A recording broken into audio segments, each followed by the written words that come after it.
अपने मन के मालिक बनकर ही आनंद सागर परमात्मा में मग्न होकर अपार सुख शांति का अनुभव कर सकते हैं।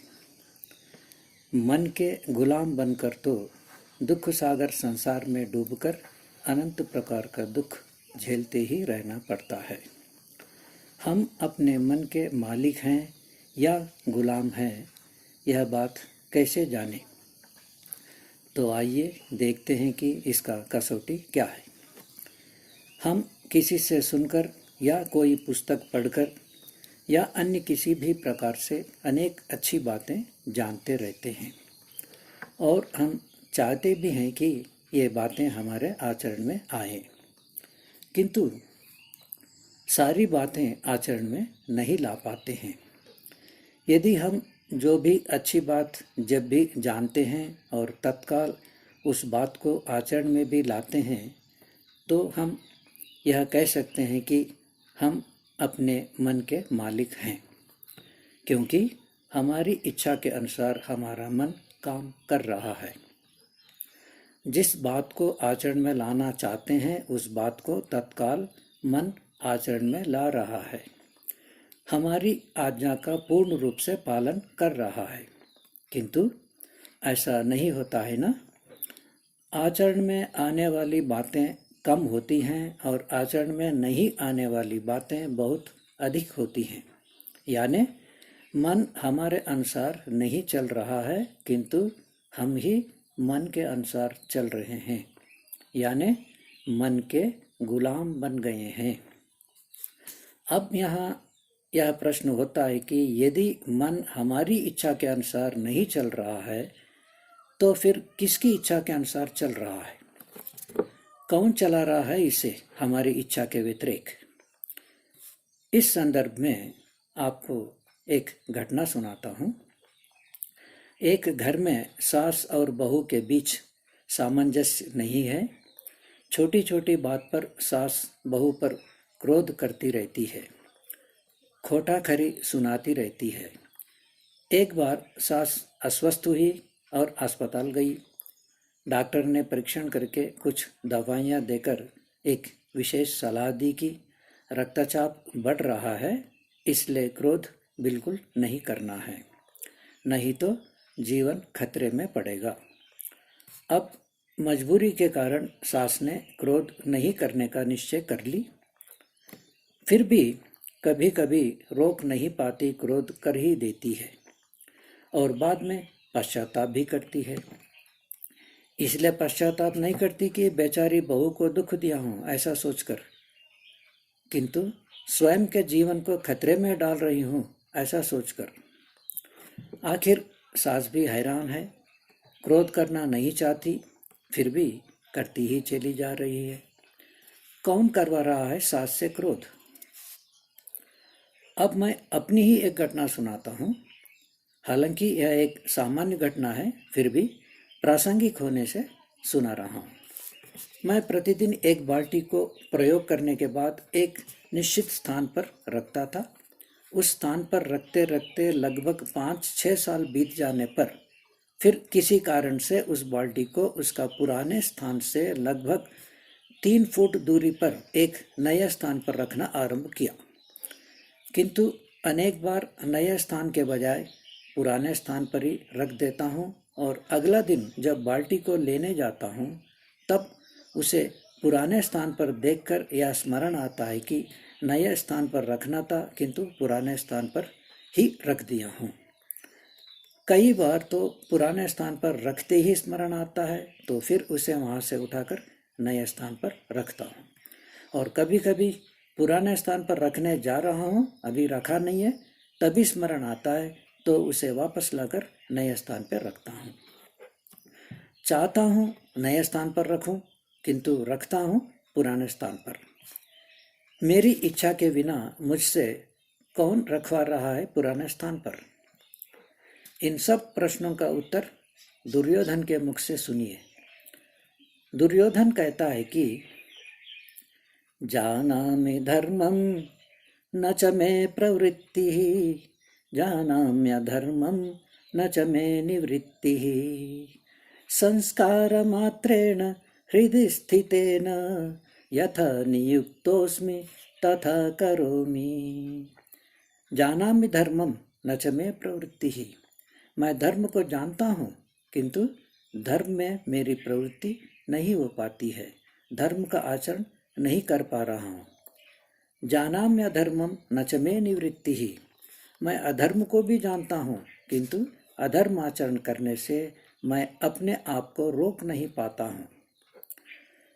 अब देखिए, दुर्योधन कोई अनपढ़ व्यक्ति नहीं था, विद्वान था। युधिष्ठिर जिस गुरु से पढ़ा था उसी गुरु से दुर्योधन भी पढ़ा था। युधिष्ठिर तो पढ़कर धर्मराज बन गया और दुर्योधन तो अधर्मराज रह गया। क्या कारण है? सब कुछ जानते हुए भी अज्ञानी जैसा दुष्ट आचरण क्यों करता था? स्वयं आगे कहता है कि संस्कार मात्रेण हृदि स्थितेन यथा नियुक्तोस्मि तथा करोमि। जैसे मेरे संस्कार मुझे प्रेरित करते हैं वैसा मैं करते जाता हूँ, मजबूर हूँ, चाहते हुए भी धर्म का आचरण नहीं कर पा रहा हूँ। यह है वास्तविक बात। संस्कार मन को प्रेरित करते हैं और उन्हीं संस्कारों के अनुरूप आचरण मन करता है, यानी संस्कार मन को चलाते हैं। कभी हमारी इच्छानुसार मन काम करता है और कभी हमारी इच्छा के व्यतिरिक्त संस्कारों के अनुसार काम करता है। इसीलिए हम अपने आचरण को बदलने में कठिनाई अनुभव करते हैं। उदाहरण के लिए हम एक अच्छी बात जान लेते हैं कि जो भी भोजन का ग्रास हम मुंह में रखते हैं उस ग्रास को तब तक चबाते रहना चाहिए जब तक उसका जो भी स्वाद है वह स्वाद समाप्त होकर ग्रास फीका पड़ जाए। फीका पड़ने के बाद ही ग्रास को निगलना चाहिए। इस प्रकार भोजन करने से पाचन अच्छा होता है और शरीर स्वस्थ रहता है। अब इस नए प्रकार से भोजन करने में कितनी कठिनाई होती है आप स्वयं एक बार परीक्षण करके देख सकते हैं। प्रायः हमारा दीर्घकालिक अभ्यास यह रहता है कि भोजन के ग्रास को थोड़ा चबाते ही निगल जाते हैं। फीका पड़ने तक तो कभी ग्रास को मुंह में रखते ही नहीं। तो इस समय वैसा करने में कितनी कठिनाई होती है, इस बात को साक्षात अनुभव करने के लिए आप एक बार अवश्य प्रयत्न करके देखें। हम अब जिस नए प्रकार से भोजन करना चाहते हैं उसके विपरीत प्रकार से, यानी फीका पड़ने से बहुत पहले ही ग्रास को निगलना करोड़ों बार कर चुके हैं। उस प्रकार के संस्कार अत्यंत प्रबल हो चुके हैं। अब उन संस्कारों के विपरीत नए प्रकार से भोजन करना असंभव सा दिखाई पड़ेगा। बहुत पुरानी आदत को बदलने के लिए दृढ़ संकल्प, तीव्र इच्छा शक्ति चाहिए। जब भी ग्रास को मुंह में रखते हैं तब पूरा ध्यान ग्रास पर ही रखें, तो तभी पुरानी आदत से छुटकारा मिल सकती है। पुरानी आदत से होने वाली हानियां और नई आदत से होने वाले लाभों को हमेशा मनन करते रहने से नई आदत की ओर रुझान बढ़ेगी और सफलता भी मिलेगी। अब सास की क्रोध की बात को देखिए। सास ने पहले सैकड़ों बार क्रोध कर चुकी है, इसीलिए क्रोध के संस्कार प्रबल हो गए हैं। उन्हीं संस्कारों के वशीभूत होकर थोड़ा निमित्त मिलते ही मन क्रोध को प्रकट कर देता है। हम जो भी काम बार बार करते हैं उसके संस्कार प्रबल हो जाते हैं और उन्हीं संस्कारों के अधीन होकर मन हमारी वर्तमान इच्छा के व्यतिरिक्त काम कर देता है और बाद में हमें पश्चाताप करना पड़ता है। हम प्रायः क्रोध उन्हीं पर करते हैं जो बेचारे किसी मजबूरी के कारण उल्टा हम पर क्रोध कर नहीं पाते हैं। क्रोध करने वाले प्रायः सभी यह जानते हैं कि क्रोध करना कोई अच्छी आदत नहीं है, फिर भी क्रोध के संस्कारों के वशीभूत होकर क्रोध करने से अपने आप को रोक नहीं पाते हैं। अब प्रश्न होता है कि क्या इन संस्कारों के प्रभाव से बाहर निकलना संभव है? हाँ, अवश्य हम मन को इन संस्कारों के प्रभाव से मुक्त करके हमारी इच्छा के अनुरूप उससे काम करा सकते हैं। एक उपाय यह है कि घर के सभी पारिवारिक सदस्यों के सामने सास बहू से कहे कि जब भी मैं तुझ पर क्रोध करूंगी तो तुम भी निसंकोच होकर उल्टा मुझ पर क्रोध करो, तभी मेरा क्रोध छूट जाएगा। फिर देखिए, सास बहुत सावधान हो जाएगी। यदि पुरानी आदत के कारण कभी गलती से मन में क्रोध आ भी जाए, फिर भी बाहर प्रकट करने का साहस नहीं करेगी। यदि प्रकट कर दी तो उनका क्रोध उन्हीं के लिए महंगा पड़ जाएगा, क्योंकि अब बहू छोड़ेगी नहीं। अब तक मजबूरी के कारण मन में जो भी भर रखी है वह सारे बाहर निकाल देगी। सास कुछ कह भी नहीं पाएगी, क्योंकि स्वयं ही कही थी उल्टा क्रोध करने को। इस प्रकार क्रोध से छुटकारा हो जाएगा। एक और उपाय यह है कि क्रोध आने पर तुरंत प्रकट ना करके अगले दिन के लिए टाल दिया जाए। जो कुछ सुनाना है सब कुछ कल सुनाऊंगा, ऐसा सोचकर टाल दे। फिर रात्रि में सोने से पहले शांत चित्त से विचार करें कि जिस व्यक्ति पर क्रोध करना है उस व्यक्ति में क्या क्या अच्छे गुण हैं। उन गुणों का मनन करते हुए सो जाएं। फिर जब अगला दिन उठने के बाद देखें तो क्रोध का आवेग समाप्त हो गया जैसा दिखेगा। यदि क्रोध को अगले दिन तक नहीं टाल सकते हैं तो फिर करें क्रोध अवश्य। किस पर? अपने पर ही, क्योंकि हमारा ही मन हमारा अनुकूल नहीं है, जिससे हम केवल एक दिन के लिए भी क्रोध को नहीं टाल पा रहे हैं और दूसरों से हम अपेक्षा कर रहे हैं कि वे हमारे अनुकूल व्यवहार करें। यदि सब लोग हमारे अनुकूल हो भी जाएं, फिर भी यदि हमारा मन हमारा अनुकूल नहीं रहता है तो हम सुखी नहीं हो सकते। यदि मन अनुकूल है और लोग अनुकूल नहीं हैं तो भी हम सुखी हो सकते हैं। लोग तो 24 घंटे हमारे साथ नहीं रहते हैं, किंतु मन 24 घंटे हमारा साथ ही रहता है। उसे सुधारना आवश्यक है। एक मन को सुधार लेंगे तो और किसी को सुधारने की आवश्यकता नहीं रहती है। हम सुख शांति से रह सकते हैं। किंतु दुर्भाग्य यह है कि हम दूसरों को सुधारने में ही व्यस्त रहते हैं। कभी यह विचार आता ही नहीं कि हमारे पास मन नाम की भी एक चीज है जिसको सुधारने से सारे समस्याएं हल हो जाते हैं। क्रोध आने पर टाल देने का सामर्थ्य यदि नहीं है तो ध्यान का अभ्यास करते रहने से सामर्थ्य आ जाएगा, क्योंकि ध्यान से मन पर नियंत्रण होने लगता है। ध्यान से सहन शक्ति भी बढ़ जाती है, शारीरिक स्वास्थ्य भी सुधरेगा, मन प्रसन्न रहेगा, मनोबल बढ़ेगा, मन में सदा मंगल विचार रहेगा, द्वेष भाव मिटेगा, स्वार्थ भाव मिटेगा, त्याग भाव का आविर्भाव होगा। सब लाभ ही लाभ है, कोई हानि है ही नहीं। और क्रोध से होने वाली हानियों का यदा कदा चिंतन मनन करते रहने से क्रोध का संस्कार निर्बल हो जाते हैं। क्रोध करने वाले का पहले शांति भंग हो जाती है, फिर जिस पर क्रोध किया गया है उसकी और आसपास रहने वालों की सबकी शांति भंग हो जाती है। वहाँ एक नरक सा वातावरण बन जाता है। क्रोध करने वाला का शारीरिक स्वास्थ्य भी खराब होता है और दूसरों की दृष्टि में गिर भी जाता है। इस प्रकार जो भी क्रोध से होने वाली हानियां हैं उनको हमेशा स्मरण में रखेंगे तो फिर क्रोध करने का निमित्त प्राप्त होने पर भी क्रोध करने से अपने आप को रोक पाएंगे और घर में सुख शांति बढ़ेगा। असल में बात यह है कि हमेशा बाहर ही झांकते रहेंगे तो दूसरों का ही कमियां दिखाई पड़ेंगे, स्वयं का कोई कमी नहीं दिखाई पड़ता। कभी कभी स्वयं के अंदर भी झांकते रहेंगे तो स्वयं का भी कमियां दिखने लगेंगे, तो फिर किस पर क्रोध करेंगे?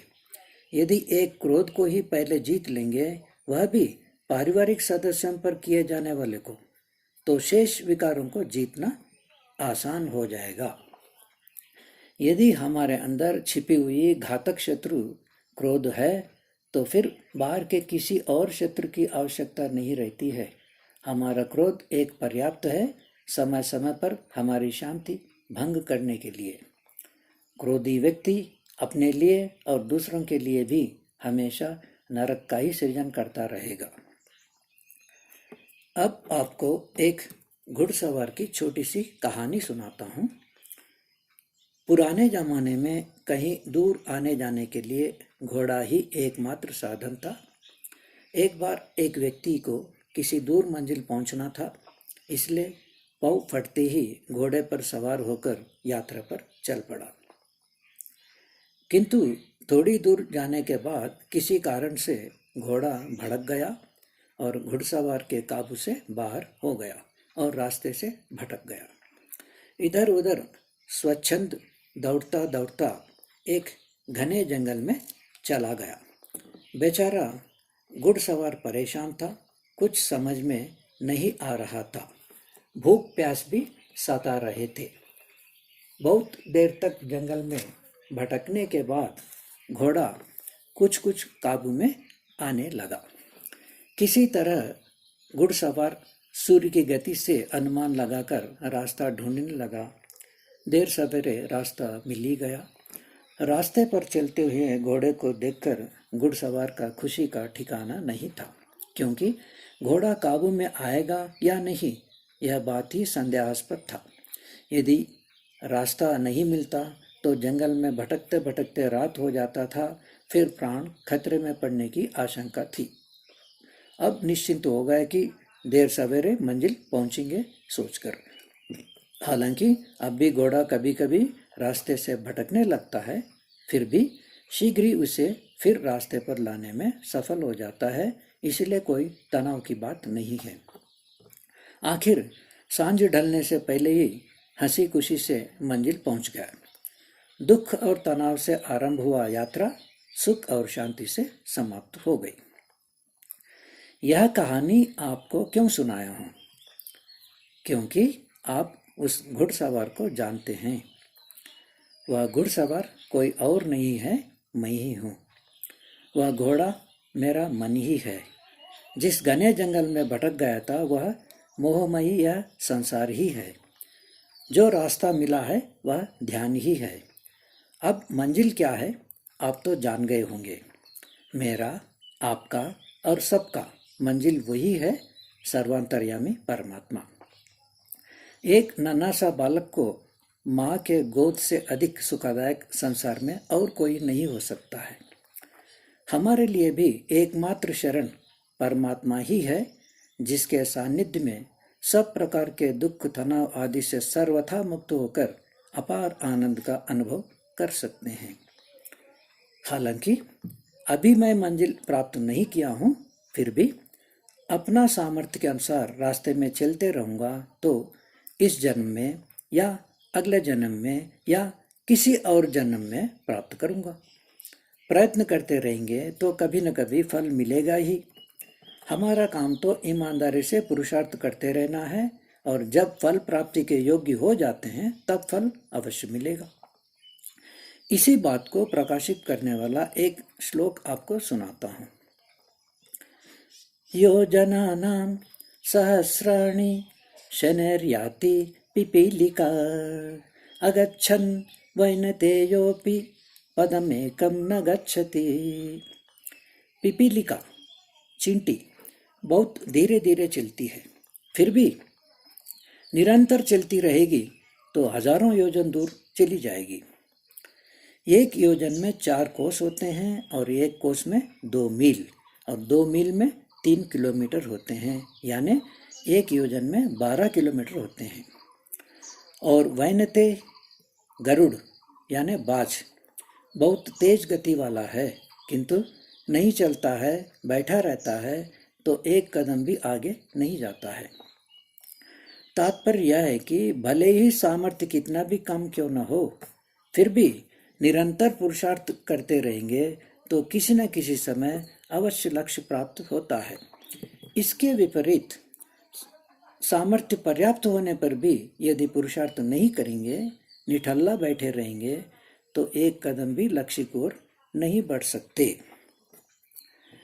कोई भी कार्य आरंभ में हमें प्रयत्नपूर्वक करना पड़ता है, फिर करते करते अच्छा अभ्यास होने के बाद वह कार्य अपने आप हो रहा है ऐसा लगता है। जैसे हम बाल्यावस्था में जब चलना सीखते हैं या साइकिल चलाना सीखते हैं तब बार बार गिरते हैं, क्योंकि शरीर को या साइकिल को संतुलित नहीं कर पाते और भूमि के गुरुत्वाकर्षण के कारण भूमि पर गिर जाते हैं। फिर बार बार संतुलन करने का प्रयत्न करते रहने से संतुलन का संस्कार प्रबल हो जाते हैं और मन उन संस्कारों के अधीन होकर अपने आप संतुलन करता रहता है। इसलिए हमें ऐसा नहीं लगता है कि चलते समय शरीर को संतुलित कर रहे हैं या साइकिल को चलाते समय साइकिल को संतुलित कर रहे हैं। संतुलन अपने आप हो रहा है, इसमें हमारा कोई प्रयत्न नहीं है ऐसा लगता है, क्योंकि मन संस्कारों के अनुसार अपने आप संतुलन करता रहता है। इसीलिए जब कोई नशा करके चलता है या साइकिल को चलाता है तो गिर जाता है, क्योंकि नशे के कारण मन संतुलन कार्य नहीं कर पाता है।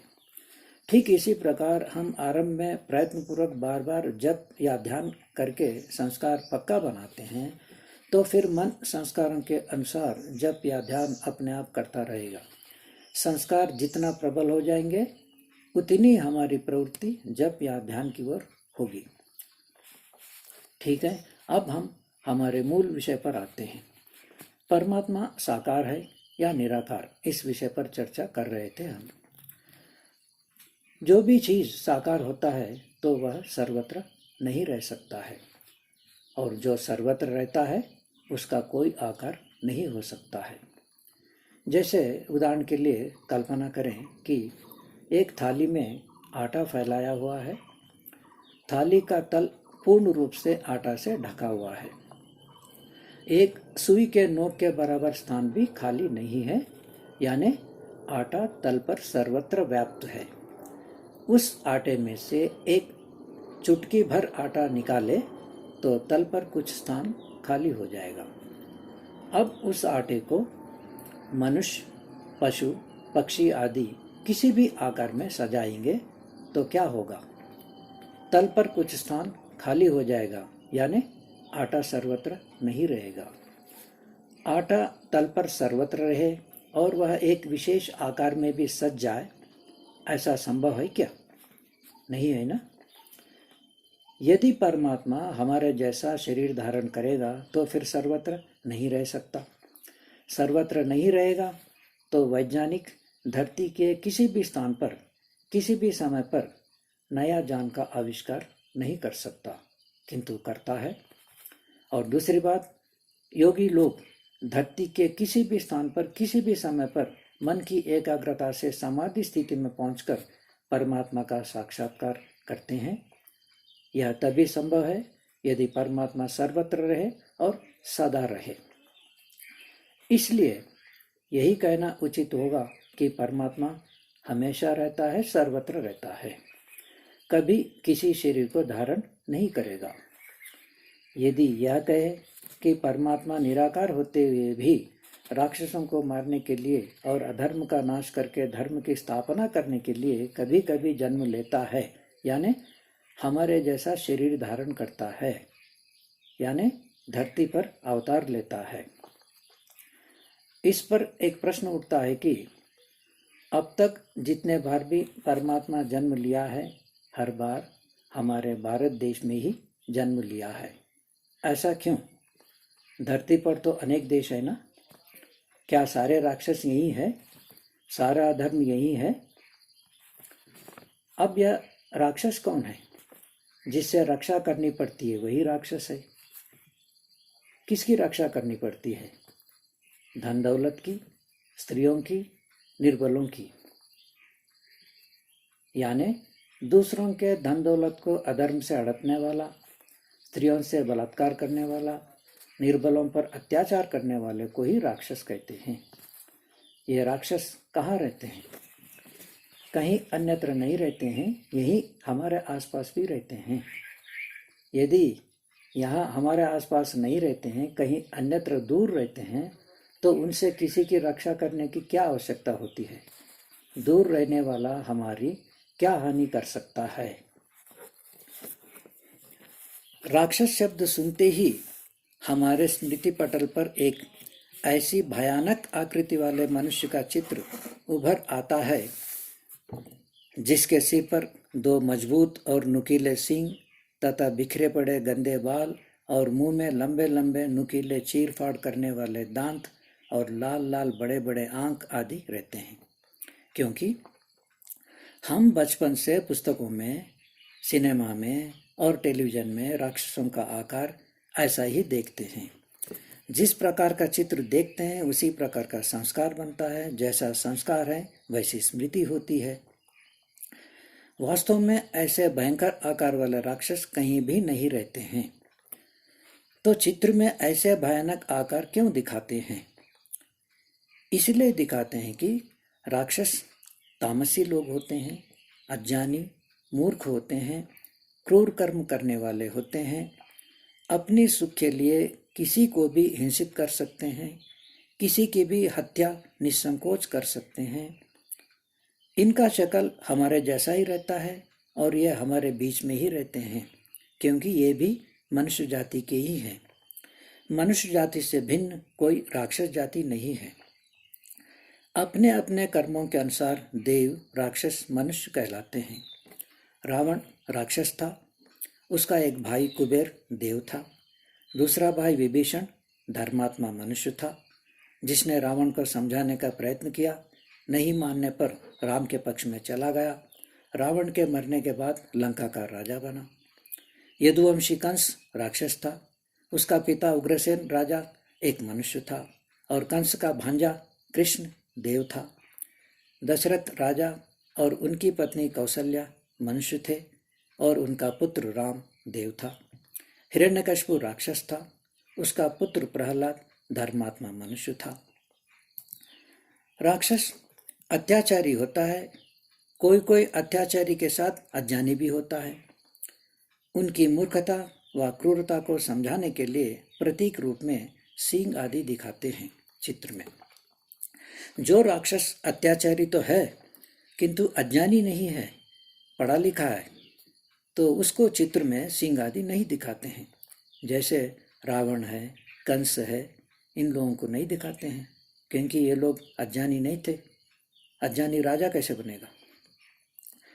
यदि मनुष्य जाति से अलग एक राक्षस जाति होता तो सभी राक्षसों का चित्र सींग आदि से दिखाना चाहिए।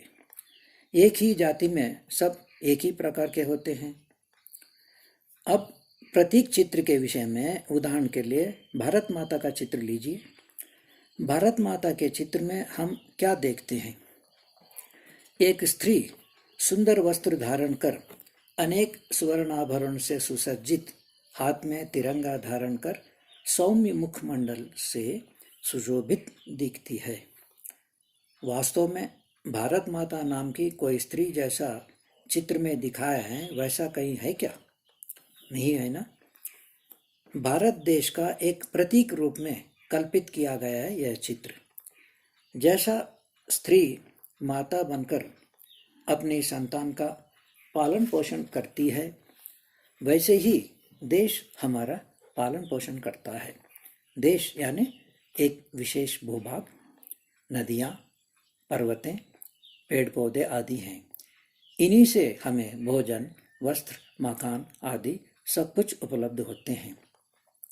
इसलिए देश को एक स्त्री रूप में चित्रित करते हैं।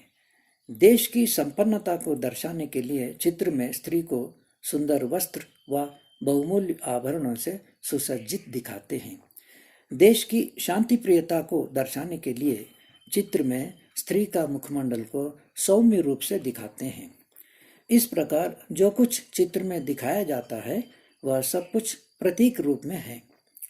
इसी प्रकार सींग वाले बैल आदि पशु या चीरफाड़ करने वाले लंबे नुकीले दांत वाले बाघ, शेर आदि जंगली जानवर तामसी होते हैं, बुद्धिहीन होते हैं, किसी को भी सींग से मार सकते हैं, दांतों से चीरफाड़ कर सकते हैं।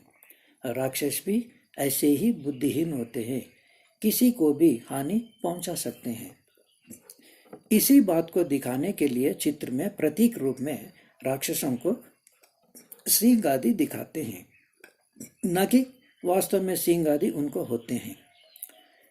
इसी प्रकार देव, देवता या देवी शब्द सुनते हैं तो हमारे स्मृति पटल पर एक ऐसे व्यक्ति का चित्र उभर आता है जिसकी आकृति अत्यंत सौम्य होती है, स्वच्छ व सुंदर वस्त्र धारण किए, सिर पर हीरों से जड़े हुए सुवर्ण मुकुट धारण किए, शरीर के अलग अलग अंगों पर अनेक प्रकार के सुवर्ण आभरण धारण किए, प्रसन्न मुखमंडल से शोभायमान होता है।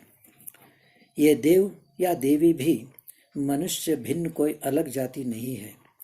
जो मनुष्य अपना सुख का त्याग कर प्राणी मात्र को सुख पहुंचाने के लिए अनेक कष्ट भी झेलने के लिए तैयार होते हैं, उन्हीं मनुष्यों को देव या देवी कहते हैं, क्योंकि उनके अंदर दिव्य गुण विद्यमान होते हैं, इसलिए देव या देवियां हैं। ये सम्मान के पात्र होते हैं। इसी बात को दर्शाने के लिए चित्र में सिर पर मुकुट दिखाया जाता है।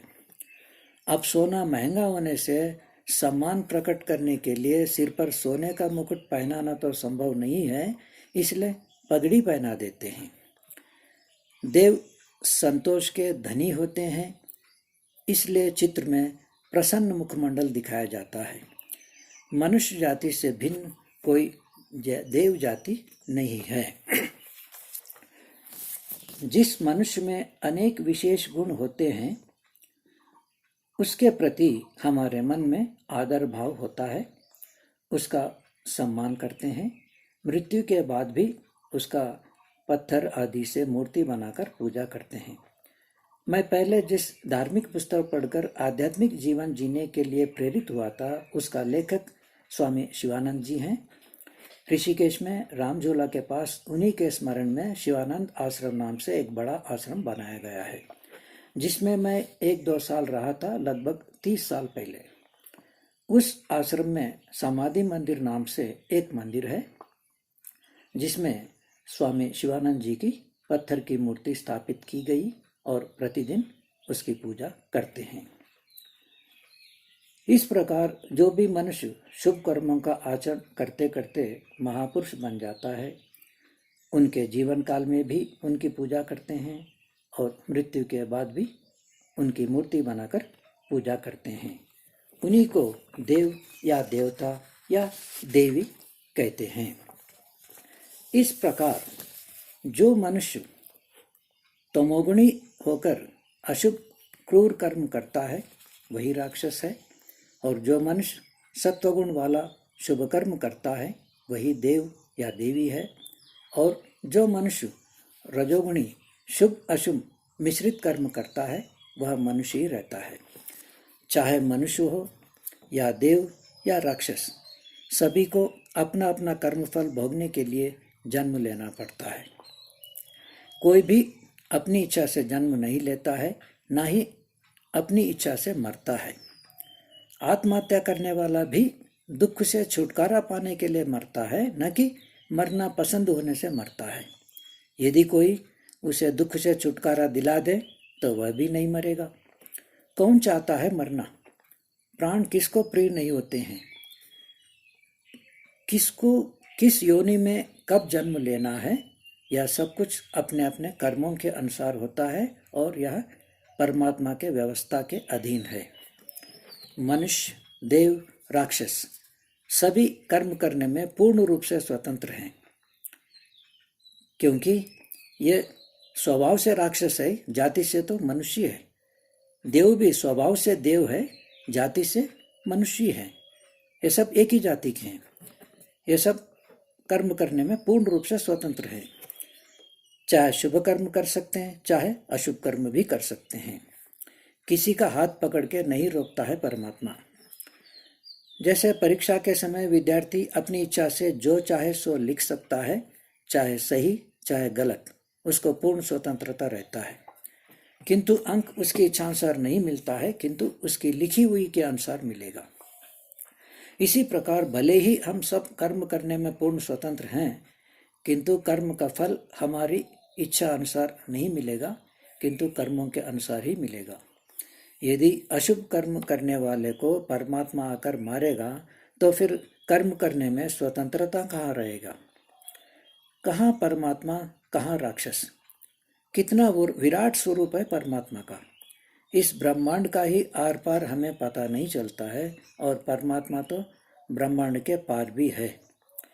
जैसा शास्त्रकार कहते हैं, उनके अनुसार परमात्मा के केवल 1/4 भाग में ही यह सारा ब्रह्मांड है, और कहाँ परमात्मा का अस्तित्व, कहाँ एक राक्षस का अस्तित्व। चाहे अस्तित्व हो चाहे सामर्थ्य हो, दोनों के दृष्टि में परमात्मा और राक्षस में एक महान पर्वत और एक अति सूक्ष्म धूल कण जैसा अंतर है। एक चींटी को मारने के लिए हाथी को चींटी का शरीर धारण कर चींटी से युद्ध करने की आवश्यकता पड़ेगी क्या? हाथी केवल हल्का सा एक पैर टिका दे तो भी एक चींटी क्या, सैकड़ों चींटियों का नामो निशाना वैसे ही मिट जाएगा।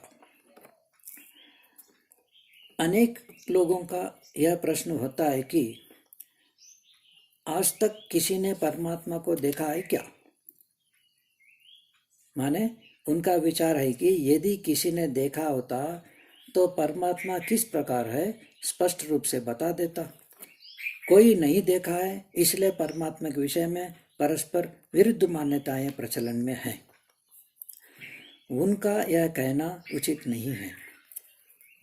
हम अपना किसी भी अनुभव को शब्दों से दूसरों को तभी समझा सकते हैं यदि दूसरे लोग भी उस प्रकार का अनुभव पहले कभी किए हैं तो। उदाहरण के लिए, हम किसी बगीचे में लाल रंग के सुंदर फूलों को दिखाते हैं और लोगों को यह बताते हैं कि अमुक बगीचे में लाल रंग के सुंदर फूल खिले हुए हैं। लोग समझ लेते हैं, किंतु यदि सुनने वालों में कोई अंधा है तो वह पूछेगा कि लाल रंग क्या होता है। अब उस अंधा व्यक्ति को हम लाल रंग को कैसे समझा सकते हैं? संभव ही नहीं कि हम हमारे द्वारा देखा हुआ लाल रंग को अंधे को समझा सके, क्योंकि वह अंधा व्यक्ति पहले कभी लाल रंग का प्रत्यक्ष किया ही नहीं। अब अंधे को अपना अनुभव नहीं समझा पा रहे हैं तो क्या यही कहेंगे क्या हम अनुभव किया ही नहीं? एक दूसरी बात बताता हूँ। हम एक अमरूद खाते हैं और एक सेब, दोनों फल मीठे लगते हैं और दोनों के मिठास में अंतर है, यह भी अनुभव करते हैं। वह अंतर क्या है पूछने पर क्या हम अनुभव किया हुआ उस अंतर को शब्दों में बता पाएंगे? नहीं बता पाएंगे ना। कैसे बताएंगे अनुभव को शब्दों में? यही कहेंगे ना कि आप खाकर देखो तो अंतर पता चलेगा। हम जन्म से लेकर मृत्यु तक जो कुछ प्रत्यक्ष करते हैं यानी अनुभव करते हैं, वह सब कुछ इंद्रियों के माध्यम से ही करते हैं। और योगाभ्यासी व्यक्ति एकाग्रता की पराकाष्ठा से समाधि स्थिति में पहुंचकर अपने से अलग यानी आत्मा से अलग ज्ञानेंद्रिय, कर्मेंद्रिय, मन, बुद्धि, चित्त, अहंकार आदि को प्रत्यक्ष करता है। फिर इन सब से अलग अपनी निजी स्वरूप को जानता है। फिर अंत में परमात्मा को प्रत्यक्ष करता है, यानी आत्मा बिना किसी इंद्रियादि साधन के सीधे ही परमात्मा का प्रत्यक्ष करता है। हमारा प्रत्यक्ष तो सब कुछ इंद्रियों से ही होता है। समाधि अवस्था में कभी हम पहुँचे ही नहीं तो समाधि अवस्था में प्रत्यक्ष होने वाले परमात्मा के विषय में हमें कैसे समझाएगा? अंधा आंख से प्रत्यक्ष होने वाला रूप को कभी प्रत्यक्ष नहीं करता है, इसलिए हम अंधे को रूप के विषय में कुछ भी नहीं समझा पाएंगे। इसी प्रकार समाधि अवस्था में प्रत्यक्ष होने वाले किसी भी चीज को हम कभी प्रत्यक्ष किया ही नहीं तो समाधि अवस्था में प्रत्यक्ष होने वाले परमात्मा का वर्णन हमें शब्दों से कौन करवाता है? ठीक है, अब चर्चा को यहीं विराम देते हैं। फिर मिलेंगे शेष चर्चा के साथ। सब स्वस्थ रहें और सुखी रहें।